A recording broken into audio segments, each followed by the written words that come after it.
I wanted to go onto the colliery site to give you a bird's eye view of the DMG media location, but the problem is they've put that much growth on top of the colliery site, it's spoilt the view and you can't see a thing now. But this is a site here. It's quite a large site. You can see the car park in here and here. I wanted to show you how many cars are actually on the car park, which will give us an idea of how many people are on site now, but I can't do that. This is the first entrance I go to. It's actually the emergency entrance, and then I come round to this front entrance. So let's get down onto site in the real world.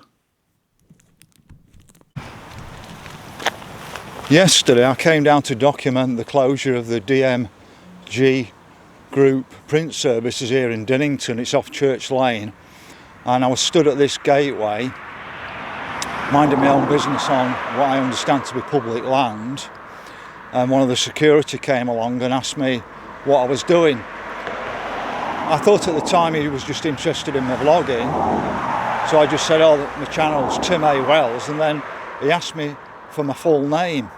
I'm not sure if he also asked me for address as well and details, which I refused to give him. It's none of his business.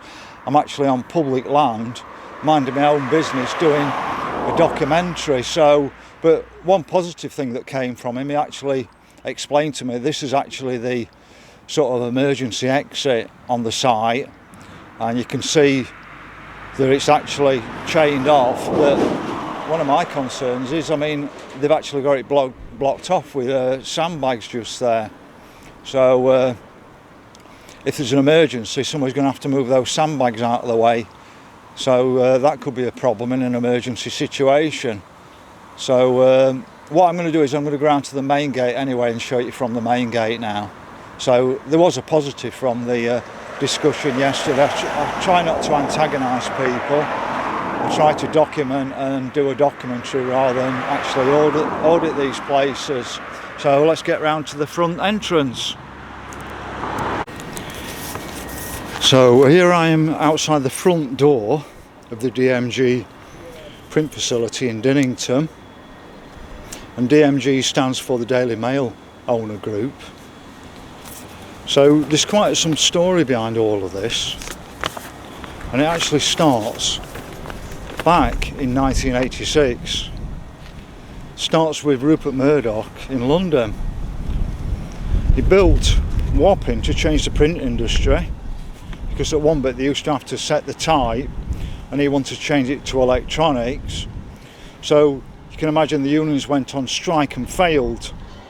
So that changed the print industry dramatically. Now Fleet Street was renowned for having all the editorial on there. I don't know if they also had the printing facilities on there, but I doubt very much whether a lot of the editorial remains on Fleet Street. The buildings will do, but I don't think that same feeling exists on Fleet Street like it used to do. So I'm going to put this one thing to people. I'm told that I'm not forward thinking, but I've had a computer since 1974. I have an electronics background, also 15 years in IT at HSBC, and I was building computer networks before people had mobile phones. So I'm forward thinking, and back in 2000 when I left HSBC, I could see the dehumanisation happening in the banking industry, and you can see it right now. So I've probably thrown £1 million away or more actually leaving back then, but I have kept my soul, and I'm sort of building back better, as they say. But the legacy media is failing us on investigative journalism. Since the exposure of the MP's expenses, they've gone very quiet. Since being against the weapons of mass destruction, they've gone very quiet. And during lockdown and during the vaccine rollout, they just pushed the party line. They didn't query any of it. They went along with the agenda, and that's all they do now. They go along with the agenda. I realise there's a bit of a difference now that and this is why I was trying to put my background forward, is that we've gone very digital nowadays, so not as many people buy papers as they used to do, so I understand that side of things. But I think this whole story epitomises everything that's wrong in society the last 30 years. Greed, profiteering, dehumanisation, etc., whatever. So I'm going to start in Dinnington. This is Dinnington in South Yorkshire, Sheffield, but this could be Dinnington in Somerset or Dinnington in the northeast in Newcastle. But I'm starting in Dinnington, where I am at the moment. So on a high street we had 2 free newspapers, the Guardian and Trader. They used to work on an advertisement basis, make the money from that. Could pop in and talk to the editor, they'd do your free editorial if it was for certain things. I've actually paid, when I was trying to start a business back in 2001, I used to pay about 50 quid a week to advertise on the front page of the Trader, so they made some money. But they got taken over by Johnson Press. So the Trader got closed down and the Guardian moves to Worksop and becomes the Worksop Guardian. So instead of getting 2 free newspapers through the letterbox, you've just got the Worksop Guardian left, and that I think costs over £1. So at this period of time, Johnson Press then starts hoovering up all the smaller titles, including the Sheffield Star. So we're sort of moving on to Sheffield now.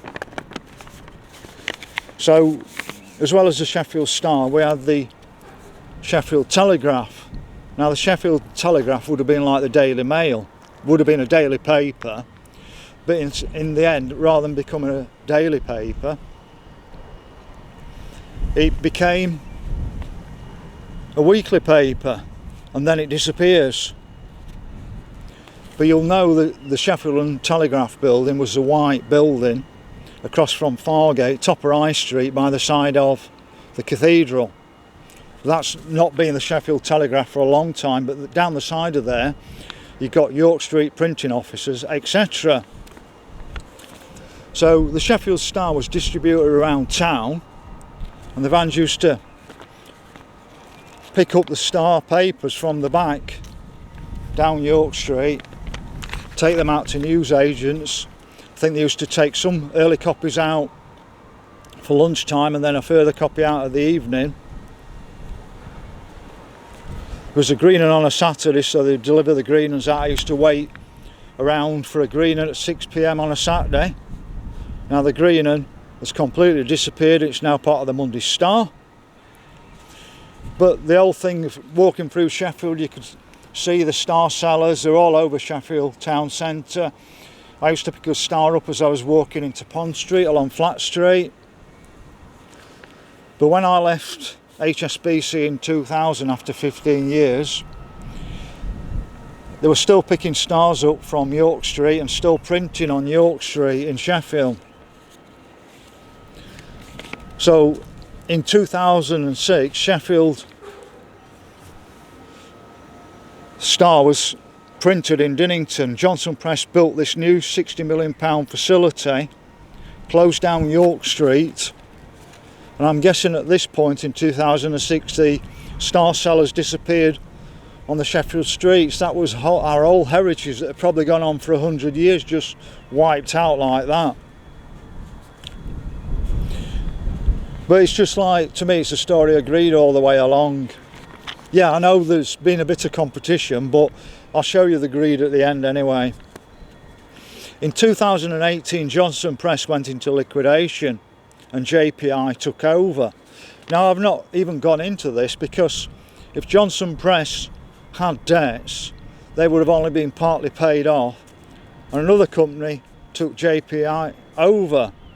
So I haven't not even gone into any of that, who was in the original Johnson Press and who was in the new JPI group that took over, because some companies would have lost out on that process. So let's just roll on 2 more years. 2 years later, DMG actually acquires this Dinnington print facility. So DMG Media is a Daily Mail owner, and then only 4 years later, 2024, February, March, News UK and DMG Media merged their print operations. It passed the Monopolies and Mergers Commission. So February, March 2024, which is only just gone, all staff at Dinnington are given a notice of redundancy, but given some retainer. So I think the printing is now stopped at this site, but I think there's still some digital media going off here. But the site's going to be way too big now just for the digital media side of things. So I think there's going to be some more rationalisation going ahead in the end. But there was probably no more than 100 staff working at Dinnington anyway, and how many of those were local? And that epitomises round here that there's probably more jobs now here than when there was a colliery here. But you try finding a job in Dinnington. I've worked in DHL in Dinnington, very few local people working in it, so why are the jobs not going to local people? But let's get back to the media side of things. So Thurrock in Essex was also closed, and 3 print facilities remain. So this is another moving money around sort of thing and adding things together and whatever. So, you know, what was happening behind the scenes. So we've got 3 print facilities: Knowsley, Merseyside, Eurocentral, Glasgow, and Broxburn, Hertfordshire. I think that's supposed to be the biggest print facility in the world, but I take that one with a pinch of salt, because the actual Sheffield Food Hall is supposed to be the biggest in Europe, and it's not even as big as the one in Meadow Hall. So don't believe everything you're told. But this bit epitomises it all, the profiteering. Back in 2000, the Sheffield Star cost 30p. Now it's £1.20. That's a 400% increase. The online subscription is £90 a year, but you do get the green and thrown in on a Monday. But what I've done is, this is where I'm going to show you the greed, because like I said, yes, the industry shrunk, but they're still going to print so many stars, so they would, you know, work accordingly. The CPI, a pound in 2000 is now worth £1.84. So your 30p times 1.84 is 55p. So a Sheffield Star should be no more than 55p. So to me, it's extreme profiteering.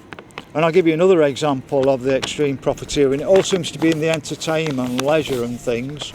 Sheffield Wednesday Football Club.